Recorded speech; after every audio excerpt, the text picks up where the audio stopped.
우리 하나님 말씀 다 같이 보시도록 하겠습니다. 에베소서 3장 14절에서 19절 말씀까지 같이 찾아서 보시도록 하겠습니다. Ephesians chapter 3 verses 14 through 19.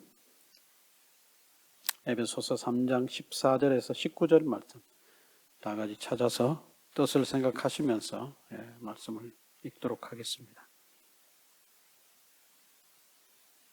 같이 읽겠습니다. 시작. 이러므로 내가 하늘과 땅에 있는 각 족속에게 이름을 주신 아버지 앞에 무릎을 꿇고 비노니 그의 영광의 풍성함을 따라 그의 성령으로 말미암아 너희 속사람을 능력으로 강건하게 하시오며 믿음으로 말미암아 그리스도께서 너희 마음에 계시게 하시옵고 너희가 사랑 가운데서 뿌리가 박히고 터가 굳어져서 능히 모든 성도와 함께 지식에 넘치는 그리스도의 사랑을 알고 그 너비와 길이와 높이와 깊이가 어떠함을 깨달아 하나님의 모든 충만하신 것으로 너희에게 충만하게 하시기를 구하노라. 아멘. 자리에다 앉으시겠습니다. 14절 말씀이 이름으로 이렇게 이제 말씀을 시작을 합니다. 그 말씀의 의미는 앞에 있는 내용을 전제해서 그렇게 이어가는 그런 내용인 것을 잘 알 수가 있고, 오늘 우리가 읽은 말씀이 그 내용이 15절 말씀에 보니까 아버지 앞에 무릎을 꿇고 뭐 하느니? 비노니 그랬습니다. 아버지 앞에 무릎을 꿇고 비노니. 그래서 이 말씀의 내용이 결국은 사도 바울이 하나님 앞에 특별히 에베소 교회 성도들을 위해서 하는 뭐임을 알 수 있다? 기도인 것을 알 수 있다 그랬습니다. 빈단 말은 우리 뭐 옛날 무속신앙에서 손을 비는 그런 행위가 아니라 하나님 앞에 무릎을 꿇고 빈다라고 하는 것은 기도하는 말의 더 다른 표현이기도 합니다. 물론 제가 찾아본 바에 의하면 그리스나 로마 시대에 기도하는 자세는 대부분 서서 기도하는 것이었습니다. 그러나 성경 안에 들어와서 우리가 몇 군데를 이렇게 살펴보면 시편 같은 경우에도 하나님 앞에 간절히 기도할 때 무릎을 꿇고 하는 그런 기도의 모습을 볼 수 있고, 특별히 또 사도 바울이 사도행전에서 에베소 교회 장로들과 고별을 하는 고별 설교에 보면 그가 기도할 때 해변에서 무릎을 꿇고 기도하는 그런 모습이 그것에 묘사가 되어 있습니다. 뭐 그렇다고 해서 우리가 기도할 때 항상 반드시 무릎을 꿇어야 된다는 것은 아닙니다. 우리가 외형적으로 하나님 앞에 우리의 속의 간절함을 표현하기 위해서 무릎을 꿇을 수 있는 그런 행위이고, 우리가 서서 기도한다 그래서 우리의 간절함이 그 기도 속에 배어 있지 않다 이렇게 또 말할 수는 없을 것입니다. 기도하는 자세가 어떻든지 간에 우리가 하나님 앞에 기도할 때 우리 마음속에 얼마나 간절함이 있느냐 하는 것이 중요하긴 합니다. 그러나 여기서 사도 바울이 특별히 에베소 교회 성도들을 이렇게 생각하면서 그들을 위해 기도할 때 그 마음에 깊은 어떤 그들을 향한 마음이 있어서 간절함을 표현하고 그렇게 무릎을 꿇고 기도를 한다고 그렇게 표현한 것을 볼 수 있습니다. 그래서 15절 말씀을 근거로 볼 때 19절 말씀 이 내용 전체는 사도 바울이 에베소 교회 성도들을 위해서 한 뭐다? 기도이다. 네, 그런 걸 알 수 있습니다. Based on the verse 15, we can tell today's passage is Apostle Paul's prayer for the Ephesian church believers. 그러면 사도 바울이 에베소 교회 성도들을 위해서 이제 기도했는데 그 기도의 구체적인 내용이 무엇이냐 이걸 한번 좀 살펴보도록 하겠습니다. 16절 말씀에 보니까 그의 영광의 풍성함을 따라 그의 성령으로 말미암아 너희 속사람을 능력으로 뭐하게 하시오며 강건하게 하시오며 그랬습니다. 사도 바울의 에베소 교회 성도를 향한 첫 번째 기도의 제목 그것이 뭐냐 하면 성령의 역사를 통해, 쉽게 말하면 그런 것입니다. 성령의 역사를 통해서 너희의 속사람이 강건하게 되면 좋겠다. 제가 가지고 있는 성경의 16절 말씀 영어 번역에 보니까 I pray that out of his glorious riches he may strengthen you with the power through his spirit in your inner being 이라고 되어 있습니다. inner being. 우리의 한국말로 표현하면 속사람. 우리가 굳이 뭐 겉사람과 속사람 이렇게 나눈다면 우리가 겉으로 드러나는 모습, 우리의 appearance를 겉사람이라고 표현한다면 반면에 이 겉사람 속에 담겨 있는 보이지 않는 것이나 우리가 부인할 수 없는 것 하나가 있는데 그것이 뭐냐면 우리의 속사람입니다. 속사람. 속사람이다. 그래서 그 속사람이 강건하게 되기를 원해서 하나님 앞에 기도한다. 그렇습니다. 여러분들이 잘 아시는 성경 구절 기억이 나실 것입니다. 빌보서 4장 13절 말씀에 가서 보시면은 내게 능력 주시는 자 안에서 내가 모든 것을 할 수 있느니라 그런 표현이 있습니다. 내게 능력을 주시는 자 안에서라고 하는 그 표현이 사실은 오늘 16절에 나와 있는 너희 속사람을 능력으로 강건하게 하신다라고 하는 말과 사실 똑같아요. 우리는 말을 풀어서 능력으로 강건하게 이렇게 되어 있습니다만은 강건하게 한다는 건 영어로 말하면 strengthen입니다. strengthen. 그래서 하나님께서 사도 바울은 늘 생각하기를 우리가 신앙적으로 외형이나 이게 무슨 우리의 외모가 아니라 우리의 신앙을 담고 있는 우리의 내면, 우리의 정신적인 면, 영적인 면 이런 것들이 강건하게 되는 것은 우리의 어떤 뭐라 그럴까요? 우리가 어떤 우리의 머슬을 단련하기 위해서 웨이트 리프팅을 한다든지 어떤 그런 방법과 수단을 통해서 되는 것이 아니라 누가 해주셔야 된다는 거예요? 하나님이 해주셔야 된다는 거예요. 하나님. God strengthened us. 하나님이 우리를 어떻게 하신다고요? 강건하게 하신다. 다른 말로 하면 God strengthens our inner being. 좀 이제 덧붙여서 얘기한다면 우리의 속사람을 누가 강하게 하신다고요? 하나님이 강하게 하신다는 거예요. 하나님. 그러니까 내가 무슨 의지를 다 잡고 내가 어떻게 수련을 하고 막 이렇게 해서 우리의 속사람이 강하게 되는 것이 아니라는 거예요. 이게 세상의 여타의 종교와 다른 것입니다. 예를 들면 어떤 특정 종교에서는 특별한 어떤 소위 말하는 참선 방식을 통해서 훈련을 함으로 사람이 변화가 되고 내면이 강해지고 그런 어떤 얘기들을 합니다만 우리는 그것이 아니라 궁극적으로 우리의 내면은 우리의 속사람은 누가 강하게 해주신다? 하나님이 강하게 해주신다는 것입니다. 그러니까 여러분들이 신앙생활 할 때 내 믿음이 연약하고 참 내가 내 스스로를 봐도 때로 안타깝고 연약한 존재라고 하는 것이 각성되고 느껴지면 이 연약한 나를 강하게 하기 위해서는 내가 무엇을 이제 할 게 여러 가지가 있을 수 있겠지만 그 중에 가장 중요한 것은 이 사실을 놓고 하나님 앞에 뭐 하는 것입니까? 기도하는 것입니다. 하나님이 내 속사람을 뭐 하게 해달라고? 강하게 해달라고. 강하게 해달라고. 하나님께서 내 속사람을 하나님의 능력으로 강하게 해달라고 기도하는 그런 자세가 이제 필요한 것을 알 수 있습니다. 이제 16절 말씀에 바로 사도 바울이 그 얘기하는 것입니다. 사도 바울의 우리나라 말로 표현하면 중보 기도입니다.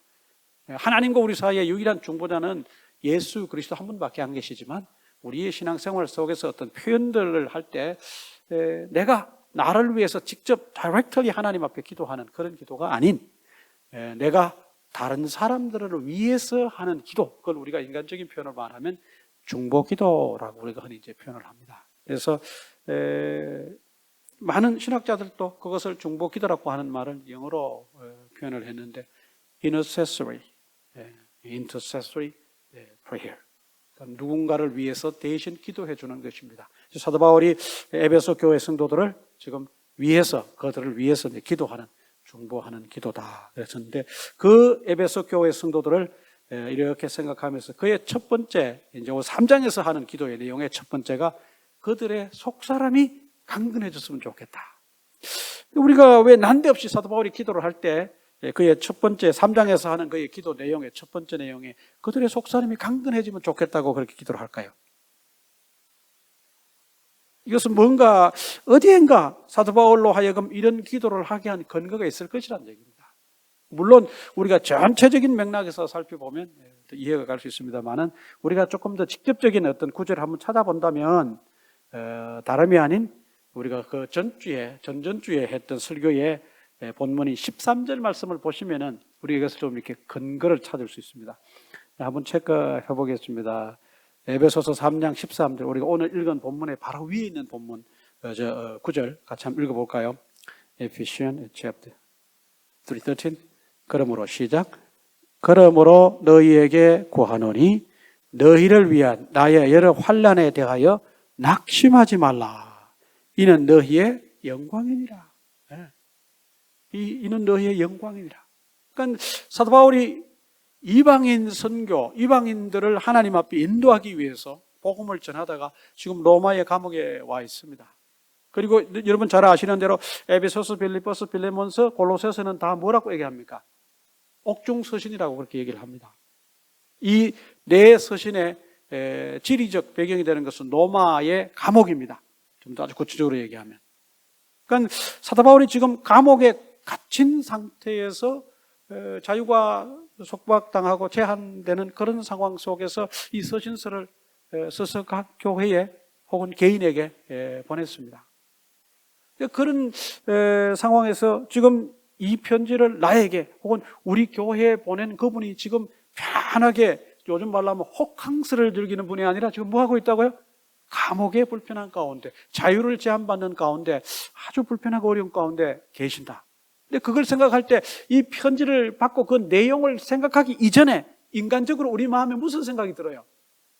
지금 나는 자유를 속박받고 있지는 않고, 그래도 내가 뭐 부자가 아니라 좋은 음식은 못 먹어도 자유롭게 음식을 먹을 수 있고, 그 무엇으로부터 제한당하는 그런 삶을 살고 있지는 않는데, 나의 삶을 생각하고 이 편지를 보내신 사도 바울의 입장을 고려한다면 인간적으로 먼저 드는 마음이 뭐냐 하면 안타까움이고, 안타까움이 좀 더 깊어지면 속상한 것이고, 그게 속상한 게 자꾸 점점 더 이렇게 짙어지면 뭐가 되는 거예요? 마음의 상심이 될 수 있다는 거예요. 무슨 말 이해하시죠? 그러니까 인간적 상심을 사도 바울이 이 에베소 교회 성도들과 이 편지를 통해서 교통할 때 염두에 둔 거예요. 아무리 에베소서 내용이 장대하고 웅대할지라도 이 편지를 써서 보낸 장본인은 지금 어디에 있어요? 감옥에 있거든요. 이 편지의 내용을 읽고 감동을 하고 감격을 할지라도 이 편지를 써서 보낸 그분이 지금 감옥에 있다는 걸 생각하면 마음이 어떻게 되는 거예요? 안타깝고 상심이 된다는 거예요. 여러 가지 생각할 수 있을 겁니다. 하나님께서 부르셔서 사도로 세우셨는데 어떻게 저분이 복음을 전하다가 지금 이 지경까지 와서, 우리 흔히 하는 말로 인간적으로 감옥에서 저렇게 고생을 하시나 생각하면 마음이 어떻게 돼요? 아프면서 마음에 상심이 된다는 거예요. discouraged 된다는 거예요. 그 사도 바울이 그걸 염두에 두고 13절에 그렇게 얘기한 거예요. 너희를 위한 나의 환난에 대하여 너희가 상심하지 마라. 오히려 이것이 너희의 영광이다. 내가 감옥에 갇힌 것이 너희의 영광이라는 거예요. My suffering is your glory라는 거예요. 참 신기하죠. 늘 제가 사도 바울이 당한 고난에 대해서 말씀을 드리지만, 사도 바울은 고난을 인간적인 아픔과 인간적인 어떤 고통으로 이해하지 않았습니다. 복음을 전하다가 그가 imprisonment 된 거, 그것은 어떻게 보면 이방인 선교에 의해서 주어진 고난이고, 그것은 자기에게도 영광일 뿐만 아니라 오히려 이방인들에게도 큰 영광이 된다는 거예요. 오히려 자기의 고통이 오히려 이방인들의 큰 영광이다. 그렇게 그 고통을 해석하고 신앙적으로 풀이하는 그런 모습을 봅니다. 우리가 이렇게 이제 보지만 이 에베소 교회 성도들은 사도 바울의 입장과 처지를 이렇게 생각할 때 마음에 상심이 되고 낙심이 될 수 있다는 거예요. 사람이 상심하고 낙심하면 무엇을 하고 싶은 의욕이 생겨요, 안 생겨요? 안 생겨요. 낙심이 되고 상심이 되면 사람이 뭐 하고 싶은 마음이 생기지 않습니다. 저는 그런 거를 지금까지 살아오면서 몇 번 경험한 적이 있습니다. 일전에 오래전에 말씀을 한 번 드린 적이 있습니다만은, 제가 미국에 유학을 오기 위해서 막 준비를 해서 대사관에 가서 비자 인터뷰를 했을 때 비자를 못 받았습니다. 비자 거절이 됐어요. 몇 년에 걸쳐서 준비를 하고 천신만고 끝에 소위 말해서 준비를 해서 비자 인터뷰를 했는데, 그 비자가 이렇게 거절됐을 때 그 이후에 따라오는 어떤 감정적인 후폭풍은 정말 뭐라고 설명하기 어려웠습니다. 굉장히 낙심이 됐어요. 굉장히 상심이 됐어요. 그때 저희 집사람 보스가 저한테 굉장히 이렇게 깊은 관심을 갖고 계셨어요.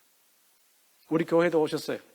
기도원 협회 총무도 하시고 하시는 그런 분인데, 그분이 어떻게 됐냐고 물어보셨어요. 그래서 이만저만해서 이렇게 비자가 되지 않았습니다. 그랬더니 그러면 뭐가 문제냐?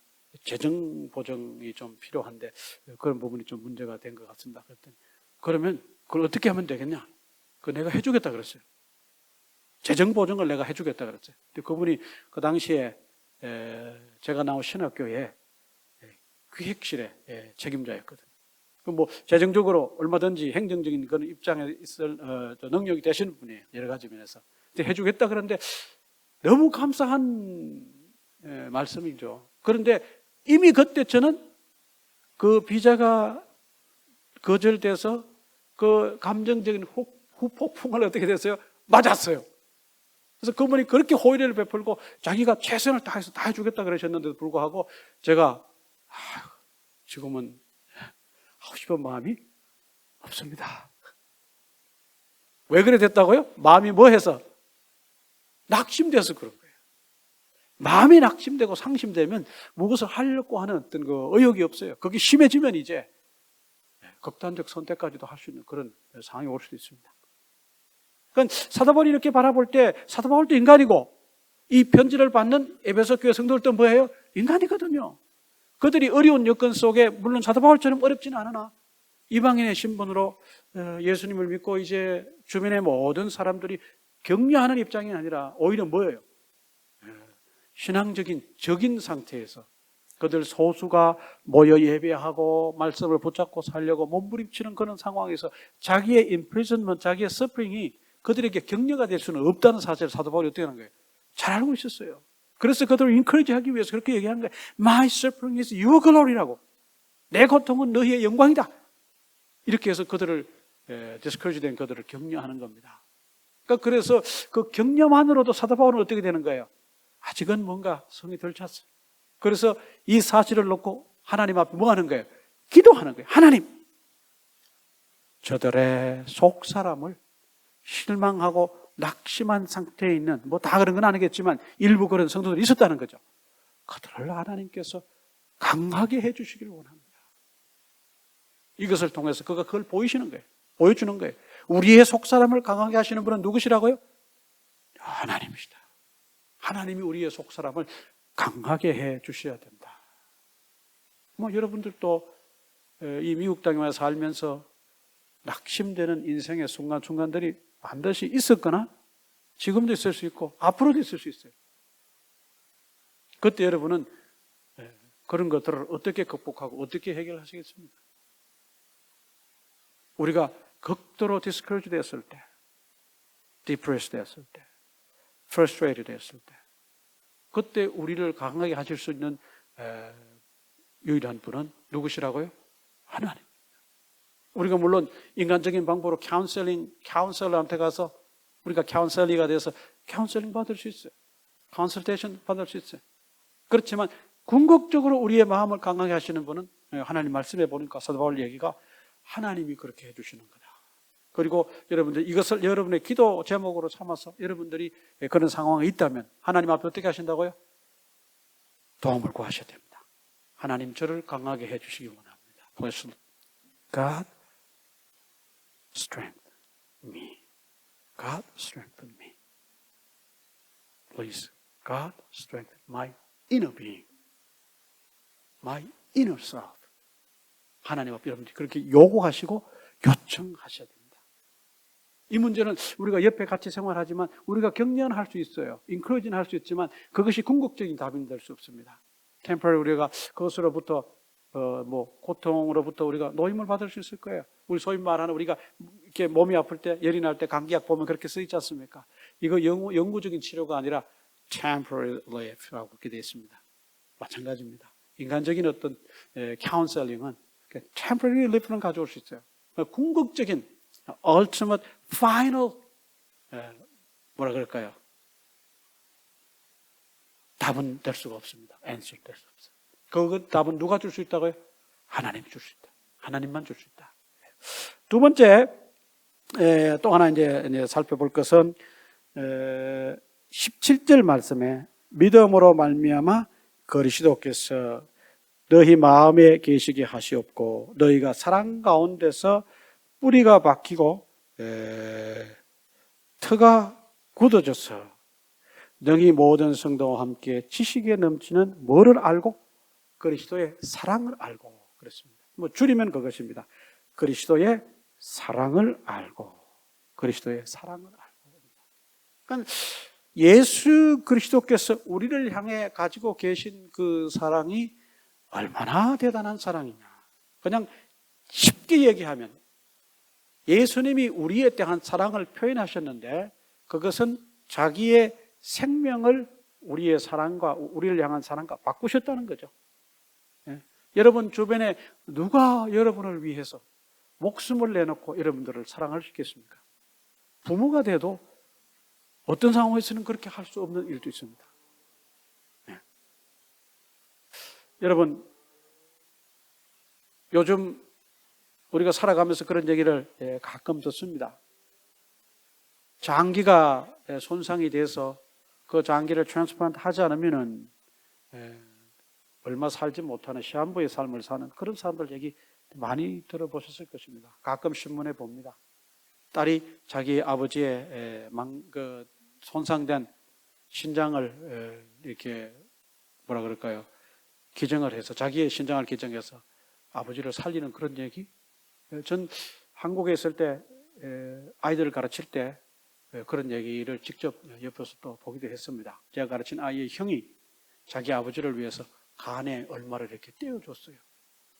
아버지의 그 리버 트랜스플란트를 위해서 자기의 간을 떼어줬거든요. 그것도 쉬운 일이에요? 어려운 일이에요? 그것도 매우 어려운 일이에요.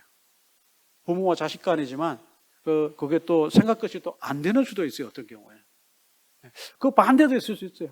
부모가 그냥 자식의 어떤 그런 일을 보고 그냥 또 그렇게 해서 자식을 또 살리는 그런 일도 있을 수 있고. 그런데 중요한 것은 내 장기의 일부를 떼어서는 주나 내 생명을 주고 상대방을 살리기는 쉬워요? 어려워요? 예수님은 장기의 한 부분을 떼어서 우리를 살리셨어요? 아니면 자기의 목숨을 내어서 우리를 살리셨어요? 후자입니다. 그러니까 내 목숨을 유지하면서 부지하면서 내 신체에 여유분의 얼마를 떼어 다른 사람에게 도네이트 할 수는 있어요. 그것도 어려운 일이에요. 굉장한 결심과 웬만한 이웃을 향한 상대방을 향한 사랑이 없이는 그거 불가능한 얘기거든요. 어떻게 보면은. 그래도 거기까지는 하는 사람들이 우리 주변에 있어요, 없어요? 있어요. 봅니다. 띄엄띄엄 봅니다. 그리고 미국이 제도적으로 우리가 조합 선서 할 때 장기 동원을 하겠냐고 체크하는 그런 섹션이 있지 않습니까? 그래서 여러분이 가지고 계신 조합 선서에 보면은 뒷면에 뭐가 있어요? 장기 기증자라고 하는 표시가 되어 있어요. 이렇게 난 장기 기증하겠다 그러면 표시가 되어 있습니다. 물론 또 우리 주변에서 그런 경우도 봅니다.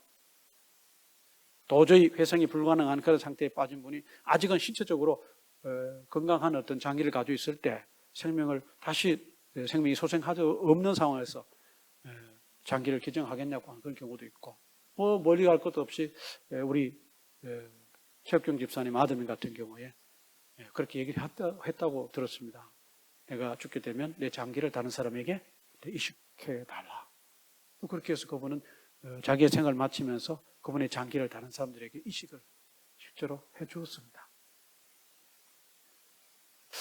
이 내 장기를 다른 사람에게 떼어준다는 것 자체도 어려운데 자기의 생명을 버려서 남을 사랑한다는 것은요, 아주 이건 우리가 말로는 하기 쉬울지 모르지만 야, 그 참 아름다운 사랑이다 이렇게 표현할 수 있을지 모르나 그걸 실천하기까지는 거의 뭐 불가능에 가깝습니다. 사실은. 여러분, 예수님이 우리를 사랑하신 그 사랑은 자기 신체의 일부를 떼어서 여유분을 떼어서 우리를 살리신 그것이 아니라 뭐예요? 자기에게 하나밖에 없는 생명을 내어놓으시고 그 생명을 통해서 누굴 살렸어요? 우리를 살리신 사랑이거든요. 여기엔 뭐 더 다른 말이 필요가 없습니다. 예수님이 우리를 향해 가지고 계신 그 사랑은 자신의 생명값으로 우리를 살리신 사랑입니다. 사도 바울이 그걸 얘기하는 겁니다. 예수님께서 너희 가운데 계셔서, 쉽게 말하면 너희가 예수님을 믿었어. 너희 마음에 예수님을 모시고 사는데 너희가 예수님이 얼마나 너희를 위해서 하신 일이 위대한지를 다시 돌아보라는 것입니다. 예수님이 무엇을 통해서 너희를 살리느냐, 예수님이 뭐를 지불하고 너희를 살리느냐, 그걸 한번 돌아보라는 것입니다. 우리가 신앙생활 할 때 이런 부분에 대해서 우리가 잘 알지 못할 때가 많습니다. 더구나 여기에서 사도 바울이 강조하는 것은 18절 말씀에 우리가 이걸 꼭 빼놓지 말고 보아야 할 부분인데, 모든 성도와 함께입니다. 사도 바울이 에베소서 전체를 통해서 계속해서 강조하는 것 중에 하나가 뭐냐면 togetherness입니다. 함께입니다. being together. 아주 중요한 개념 중에 하나입니다. The major theme or major idea of the book of Ephesians is being together. 그러니까 내 혼자서 예수 그리스도의 깊은 사랑을 깨닫고 개인적 관계, 신앙적 관계가 형성될 수 있고, 그것이 나에서만 그치는 것이 아니라 어떻게 하나요? 공동체 전체가 함께 누구의 사랑을 같이 살펴보라는 겁니까? 예수님께서 그 공동체를 위해서 희생하신 생명의 대가로 얻은 그 사랑을 다시 살펴보라는 것입니다. With all saints. 모든 성도와 함께. 아주 중요한 표현입니다. 여기서 사도 바울을 이렇게 우리가 바라볼 때, 이미 초대교회 때부터 사도 바울의 염두에 늘 주된 아이디어로 있었던 것은 뭐냐 하면 함께입니다. 함께. 이 에베소서를 통해서 함께라고 하는 개념은 계속 등장하는 개념 중에 하나입니다. 그러니까 이런 말씀을 통해 우리가 한번 살펴볼 것은 뭐냐면, 내 개인이 예수 그리스도의 신앙적 관계 속에서 그분의 사랑을 깊이 닫고 내 어떤 깊은 신앙을 내가 소유할 수 있어요. 예수님에 대한 깊은 신뢰와 그분이 나를 향해서 표현하신 그 엄청난 사랑을 깊이 닫고 감동받을 수 있는데, 사도 바울은 거기서 머물지 말고 공동체 전체가 예수님의 사랑을 함께 바라보고 함께 예수님의 사랑이 얼마나 위대한지를 공동체가 같이 느끼고 깨달아야 된다는 거예요. 오늘날 이 세상의 사조 중에 하나는 개인주의입니다.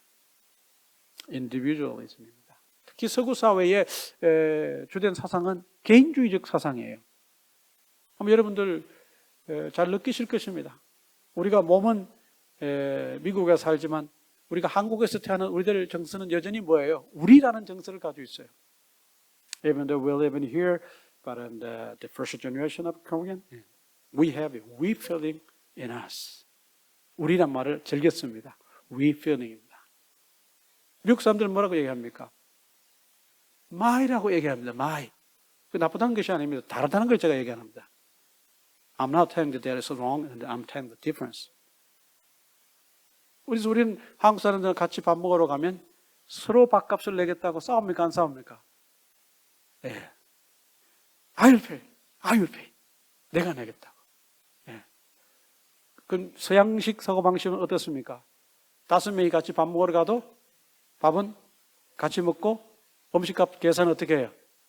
다 따로따로 해요. 예. 종어머니 그렇게 물어보지 않습니까? One bill or separate? 그렇게 물어봐요. 여러분, 이런 시대에 우리는 살고 있으면서 성경적인 어떤 그런 내용들을 이렇게 바라볼 때 뭐라 그럴까요? 잘 이해가 안 가는 부분이 이런 부분이에요. 언젠가부터 우리 교회 공동체 안에, 신앙세계 안에 개인주의적인 요소들이 많이 들어왔어요. 그래서 그냥 나만 신앙생활 잘하면 되고, 나만 기도하면 되고, 나만이라고 하는 그런 생각들이 많이 들어와 있습니다. 좌우를, 전후를 돌아볼 마음의 여유조차 안 갖고 신앙생활하는 그런 경우가 굉장히 많습니다. 그래서 성경은 물론 그런 개인적인 그런 요소도 있지만 더 나아가서 그가 공동체를 구성해 나갈 때 함께라는 그런 생각을 늘 가지고 있어야 된다는 거예요. 함께. 지금 팬데믹 사태가 계속 길어지고, 여러분 뉴스에 보셔서 아시겠습니다만은 또 계속해서 베리언트가 계속 생기고 있습니다. 지금 그 베리언트 이름을 그릭 알파벳 순서로 계속해서 이름을 붙여가는데, 지금 새로 발견된 남아공 쪽에서, 아프리카 쪽에서 발견된 베리언트는 리입니다. 그 그리스 알파벳에 보면 람다, 무, 니거든요. 리. 영어를 말하면 N에 해당되는 알파벳이에요.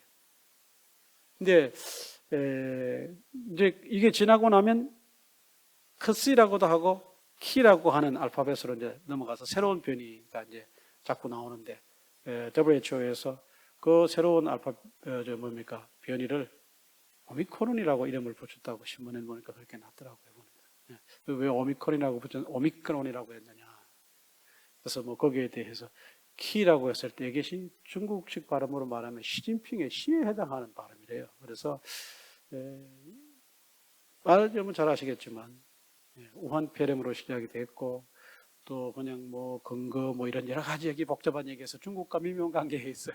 그래서 뭐 그걸 피하기 위해서 오미크론이라고 하는 다른 그 알파벳을 뛰어넘어서 이름을 붙였다는 얘기 뭐 이런 것도 있습니다만, 하여튼 새로운 변이가 또 다시 생겨서 얼마나 더 오래 가고 이것이 얼마나 더 우리를 힘들게 할지 아무도 알 수가 없습니다. 지금 상황은.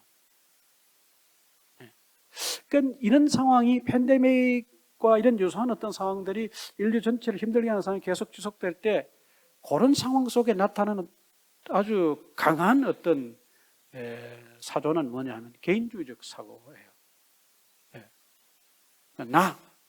내 좋은 대로. 그래서 뭐 백신을 맞느냐 안 맞느냐 하는 문제도 사실은 그런 사고가 그 안에 개입이 되어 있습니다. 그래서 백신을 맞는 사람들 입장에서는 우리가 모두를 위해서 맞아야 되지 않겠냐 하지만, 또 안 맞는 사람 입장에서는 내가 왜 맞을 권한도 있고 맞지 않을 권한도 있고 이건 내 마음이야, 또 이렇게 해서 안 맞는 분들도 있고, 뭐 누가 잘했다 잘못했다를 떠나서 이런 상황이 되면, 어려운 상황이 되면 늘 나타나는 사고가 뭐냐면 아주 극단적 개인주의적 성향이에요. 여러분들이 오래전에 나왔던 영화 타이타닉 보셨을 겁니다. 타이타닉이 침몰을 해갈 때 그 상황 속에서 자기의 목숨 하나를 지키기 위해서 서로 아귀다툼하는 그런 모습을 봤고, 또 한편으로는 배가 침몰해 가는 가운데 배에서 악단들이 4주를 가까이를 연주하면서 서서히 물에 빠져가는, 또 아이들과 여성들을 먼저 배에 태우려고 헌신적으로 애쓰는 사람들의 그런 모습. 그러니까 인간의 어떤 극단적 성향이 그런 극한의 상황에 도닥치면 뭐 하는 거예요? 저절로 나타나는 거예요. 그런 어떤 개인적인 극단적 개인적 요소들, 이런 것들이 늘 나타납니다. 근데 성경에서는 물론 개인 한 사람 한 사람이 구원받고 하나님의 자녀가 되는 것도 얘기하고 있지만 동시에 그런 사람들이 모여 주님의 새로운 템플로 만들어지고 세워져 가고, 함께 그 템플이 지어져 간다는 에베소서의 사상에 의해서 본다면 being together, togetherness는 굉장히 중요한 생각 중에 하나입니다. 우리가 어려울수록 함께를 생각해야 되고, 또 우리가 신앙 공동체에 나와서 함께 신앙생활을 할수록 또 함께를 우리가 늘 잊어서는 안 된다는 겁니다. 함께. 사도 바울이 그냥 너희 개인이 넘치는 그리스도의 사랑을 알고 그렇게 한 것이 아니라 18절 말씀 보면 성도와 함께 with all the saints, 너희들이 성도와 함께 예수 그리스도의 넘치는 사랑을 알기를 원한다 그랬습니다. 참 이것은 굉장히 의미가 있는 것입니다. 마지막으로 사도 바울이 기도한 내용은 19절 말씀 같이 한번 다 읽어보실까요? Shall we read in verse 19?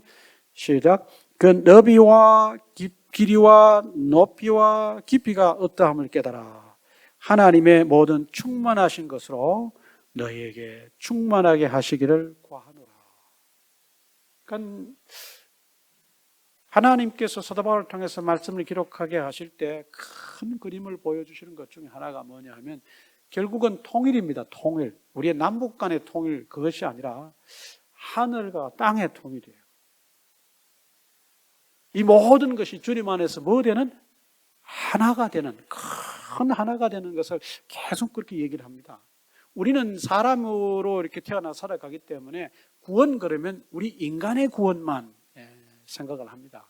그러나 하나님이 예수 그리스도를 땅에 다시 보내셔서 새 왕국을 건설하시고 새로운 세계를, 창조하실 때 뭐라고 해요? 회복하실 때 그 회복의 대상은 인간만 포함된 것이 아니라는 사실입니다. 이 세상에 하나님이 창조하신 모든 피조물들도 다 회복이 되어야 된다고 그렇게 말씀하고 있습니다. 우리는 인간이다 보니까 인간의 입장에서만 다루게 되고, 그래서 다루는 그 초점이 뭐냐? 인간의 구원이거든요. 구원을 통해 우리의 형상이 회복되는 것입니다. 하나님은 그것만 말하지 않는다는 것입니다. 모든 것, 예수 그리스도 안에서 모든 것이 fully recover 되는 것을 늘 성경이 얘기하고 있습니다. 그러니까 그리고 하나님의 모든 충만하심이 너희에게도 충만하기를 사도 바울이 지금 기도하고 있다. Fullness of God입니다. 하나님의 충만하심. 하나님의 충만하심. 그러니까 이것이 너희 안에 충만하기를 원한다. 이게 좀 쉬운 말로 풀면 하나님께서 우리를 향해 가지고 계시는 모든 것들의 충만하심도 될 수 있고, 우리가 하나님의 성품을 닮아 그야말로 하나님이 본질적으로 가지고 계신 비공유적 속성이 아닌 공유적 속성들이 우리 안에 또 충만한 것이 될 수 있습니다. 하나님의 충만하심은 성경의 사도 바울의 서신에 몇 번에 걸쳐서 등장하는 그런 요소이기도 합니다. 그래서 하나님께서 쉽게 말하면 직접적으로 말하면 하나님이 우리 안에 충만하신 것이도 될 수 있고, 하나님의 성품이 우리 안에 충만하실 수도 있고, 하나님이 우리를 향해 주시는 많은 하늘의 신령한 복들이 우리 안에 뭐할 수도 있고 충만할 수도 있고, 이런 것들이 너희 안에 충만하기를 위해서 기도한다. 아주 그냥 그 기도의 내용이 우리가 지금 일상 속에서 하는 기도와는 조금 좀 다른 모습을 인 것을 볼 수가 있습니다. 이것이 오늘 하나님께서 사도 바울이 에베소 교회 성도들을 향해서 하도록 하신 그런 기도의 내용들입니다. 한번 여러분들 이 내용들을 한번 천천히 다시 한번 돌이켜 보시고 이번 한 주간 생각하시면서 사도 바울이 이렇게 기도했다는데 그 기도의 내용이 이런 것이라는데, 그러면서 한번 오늘 우리가 다룬 한 세 가지만 다뤘습니다만은 이 세 가지를 다시 한번 깊이 돌아보시고 묵상해 보시기를 바라겠습니다. 성령님께서 이 모든 것을 통해서 더 많은 것들을 깨닫게 하셔서 내가 그렇다면 이 말씀에 근거해서 어떤 삶을 살아야 할 것인가, 내가 무엇을 기도해야 될 것인가, 여러분들이 깊이 또 고민하고 성령께서 깨닫게 하시는 그런 한 주가 되기를 바랍니다. 기도하겠습니다. 하나님 아버지, 오늘 사도 바울이 에베소 교회 성도들을 위해서 기도한 두 번째 기도 내용을 통해서 다시 한 번 더 우리가 내용을 정리하면서 우리의 삶을 또 돌아보는 그런 시간을 가졌습니다. 이 말씀을 통해서 성령께서 말씀을 통해 내게 도전하신 내용이 무엇인지 잘 살펴보게 하시고, 이번 한 주간 이 말씀을 깊이 묵상하면서 이 말씀을 통해 내 삶의 어떤 부분이 회복되고 고침을 받아야 할지를 또 살펴보게 하시고, 성령께서 깨닫게 하시고 보여주시고 인도하시는 그 인도하심을 따라 내가 어떻게 살아야 할 것인가 기도하고 고민하고, 또 성령의 인도하심을 따라 순종하는 삶을 사는 한 주가 될 수 있도록 도와주시기를 원합니다. 예수님의 이름으로 기도합니다. 아멘.